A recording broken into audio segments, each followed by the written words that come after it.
regreso y vamos a comenzar de inmediato esta nueva conversación muy interesante, y para eso vamos a saludar a quienes tenemos acá: al doctor Saúl Ciso. Él es cirujano oncólogo de cabeza y cuello del Hospital de Padre Las Casas. Bienvenido. Gracias. ¿Cómo está usted, Saúl? Muy bien, gracias. Qué por la bueno. Y mi querida Bárbara Burgos. Lo que pasa es que la confundo con otra niña, pero de repente nos pegamos unos whatsappeos. Ella, kinesióloga de nuestra Universidad Autónoma de Chile, experta en tratamientos de supervivientes de cáncer. Oye, un tremendo tema que vamos a abordar ahora: detección de cáncer de cabeza y cuello y pronósticos de vida. Lo estábamos chachareando, comentando antes de salir al aire, y es que en general el maldito cáncer no avisa, y cuando te avisa por un dolor o por algo es porque ya está muy avanzado. Preguntarles cómo podemos detectarlo y si es que se puede. Ahí estamos viendo algunas imágenes. Saúl, partamos con usted. La verdad es que, como dices, el cáncer tiene unas particularidades que hacen que su tratamiento, pero muchas veces incluso su diagnóstico, sea un poco difícil. Pero sí se saben y sí se conocen ya algunas cosas que se pueden hacer para prevenirlo, sobre todo, y también para el diagnóstico precoz. Digamos que básicamente en el área de cabeza y cuello, que tiene muchas áreas variables, no es tan predecible como en el caso de cáncer de mama. Ahí nosotros, si lo podemos dividir a grandes rasgos, tenemos un sitio por el cual entra muchas cosas, comida, pero también pasa aire, en fin, que es toda la mucosa de la cavidad oral y de la nariz. Ahí el 90% de las veces que se presenta un cáncer, se presenta produciendo una úlcera, una lesión en esa mucosa, esa alfombra que recubre toda esta parte, y suele ser una úlcera que no mejora, que no cura. A diferencia de una úlcera que cuando tiene una lesión por una espina de pescado o por algo parecido, que eso cierra, estas son úlceras que no cierran, tienden a no cerrar. Estos pacientes la mayoría de las veces les llegan a los odontólogos, pero el paciente previamente sí se da cuenta que tiene algo en la cavidad oral o en la nariz que no mejora. ¿Cómo qué, por ejemplo? Como una pequeña úlcera, una afta. Pues eso puede ser en la lengua, puede ser en la mucosa yugal, en la mucosa de la mejilla. Ya, pero ¿qué características tiene para no causar pánico? Porque de repente a uno le sale como un fueguito, ¿cierto? Y no vamos a pensar de inmediato que tenemos Claro, cáncer. ahí tenemos dos lesiones que son consideradas premalignas. Ya. Una es rojiza, se llama eritoplasia, pero son unas lesiones sin que haya un proceso inflamatorio por debajo de él, pero se ve un área enrojecida en la mucosa. Y otra que son leucoplasias, que son lesiones blanquecinas. Leo, que significa blanco, entonces son lesiones como algo verrugosas. Y debajo de esas lesiones, un porcentaje bajo, pero existe la posibilidad, se puede esconder o puede aparecer un cáncer. Digamos, esas son lesiones premalignas. Estas lesiones, el odontólogo y el cirujano de cabeza y cuello, obviamente, tiene que tener la capacidad de diagnosticarlas y de fijarse en ellas. Hay algunos exámenes propuestos, esto no es algo que se haga de manera internacional, pero si hay unos exámenes así como el de mama propuesto, que una persona frente a un espejo y con una luz se revise la cavidad oral. Y cualquier lesión que le llame la atención. Estamos hablando lengua, como el paladar, ¿cierto? Imaginemos este cuarto y que uno en el medio del cuarto tiene la lengua, que es algo que sube y que baja. Eso permite, si uno levanta la lengua, que uno vea todo el piso de la boca, y cuando uno baja la lengua permite ver todo el techo, que ese techo tiene como un techo de esta habitación, una parte que es dura, y la parte de atrás que uno ve que se mueve cuando uno respira o cuando uno pronuncia una palabra, es el paladar blando. Hacia atrás es un poco más difícil de ver, pero con una luz incluso uno puede llegar a notar alguna lesión. El 90% de las lesiones en la cavidad oral se van a presentar en la parte visible. E incluso si uno se lo palpa, uno puede sentir una lesión que ya se haya visto previamente, si esta lesión es dura, es blanda, en fin. Lo importante de esto es que sea algo que le llame la atención a uno y que le permita tener el impulso para ir a una consulta, ya sea como odontólogo, como lo dije antes, o como con un médico, un cirujano de cabeza y cuello, que son los principales.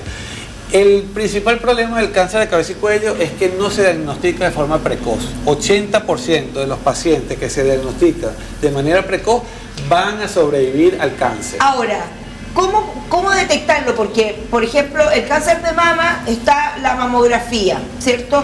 Para el cáncer, examen también, que es bastante conocido. Y el examen de cuello uterino tienes el Papá Nicolau.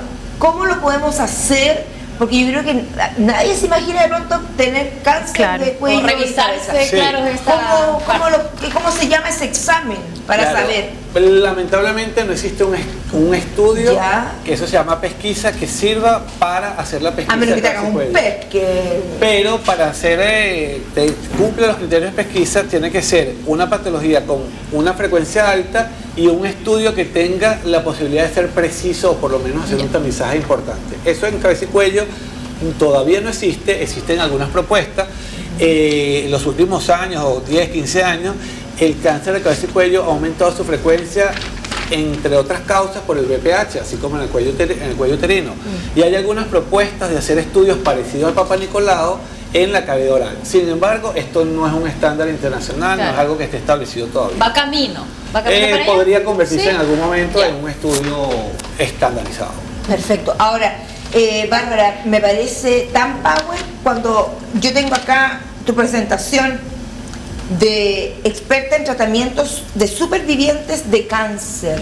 Tú como kinesióloga y una persona que tuvo cáncer, ¿cómo esto funciona ahí? Ya. ¿Qué es lo que tú haces? Y cualquier tipo de cáncer o algunos tipos de cáncer pueden llegar a tus manos.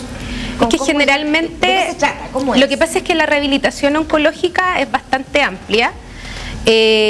Generalmente los pacientes que han tenido tratamientos oncológicos han pasado ya sea por una cirugía, por una quimioterapia, por una radioterapia o todas, ¿ya?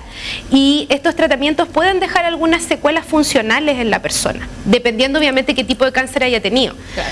Pacientes con cáncer de mama sí quedan con secuelas funcionales, pacientes que han tenido cáncer, por ejemplo, de útero o cáncer de próstata igual pueden quedar con secuelas funcionales, ¿ya? Y también los pacientes de cáncer de cabeza y cuello.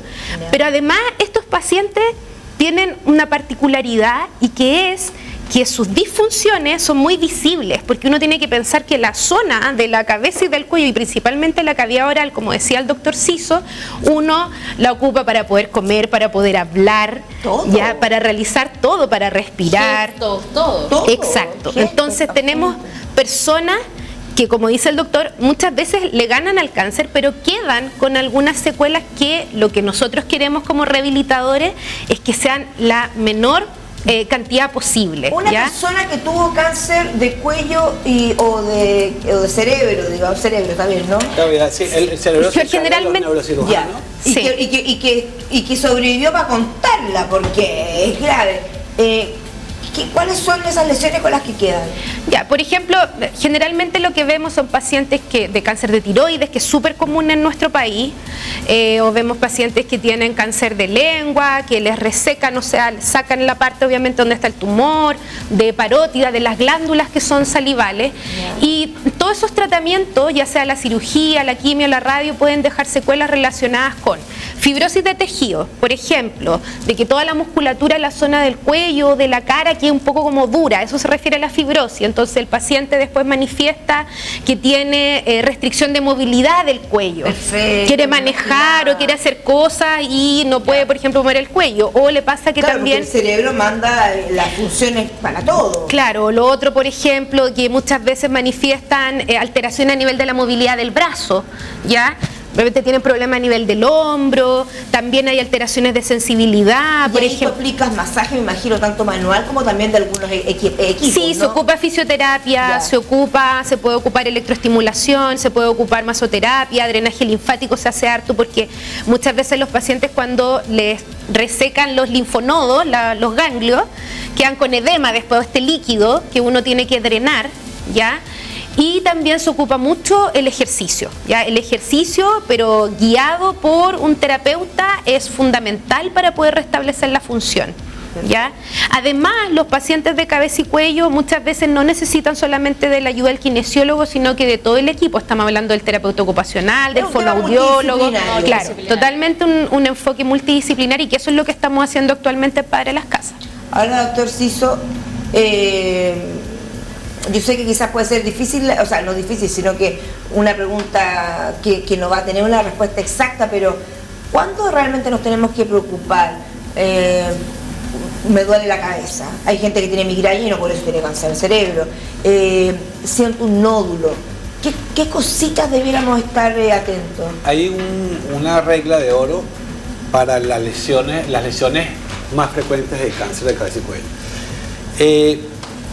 La patología probablemente más frecuente es el cáncer de tiroides, y el cáncer de tiroides también tiene manifestaciones que coinciden con otras áreas de cabeza y cuello cuando se presenta algo maligno.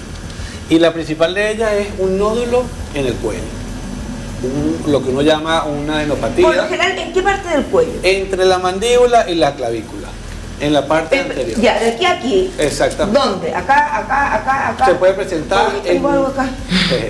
Se puede presentar en cualquiera de estos sitios, pero un nódulo que tiene más de 4 semanas y que no mejora y que persiste y que no se mueve, y que aunque no duela, porque la mayoría de las veces no duele, es un motivo de consulta, o tiene que ser un motivo de consulta. Perfecto. Sin que tenga ninguna muestra de infección o lo que sea. Entonces, un nódulo en el cuello que tenga 4 semanas o más, sin ningún cambio, es un motivo o debe ser un motivo de consulta para el cirujano de cabeza y cuello.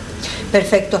Yo les quiero agradecer esta conversación. Me gustaría que viniera también más seguido, porque Felices. De pronto la información es poder. Sí. Y la información, justamente en este tipo de cosas, pues gente que nos esté viendo puede en estos momentos estar haciendo, ya sea autoexamen o y tomar conciencia también darse de que cuenta. esto Exacto. existe, que puede suceder. O quienes ya han tenido la Claro. enfermedad también saber que tienen que existe rehabilitación y que existen todas estas otras opciones. Un mensaje importantísimo es que los pacientes con cáncer sí tienen tratamiento, sí se pueden curar y sí se pueden reinsertar nuevamente en la sociedad en las mejores condiciones posibles. Entonces, eso es lo que nosotros estamos tratando de hacer en Padre de la Casa, y por eso se ha reunido un equipo. Tremendo hospital. grande, Tremendo hospital. Aprovechar de agradecer el tremendo hospital que tiene Padre de las Casas. Barbarita, muchas gracias. Gracias a Muchas ustedes. gracias, Gracias a ustedes por la Muchas invitación. gracias. Nosotros le damos una pausita y ya volvemos.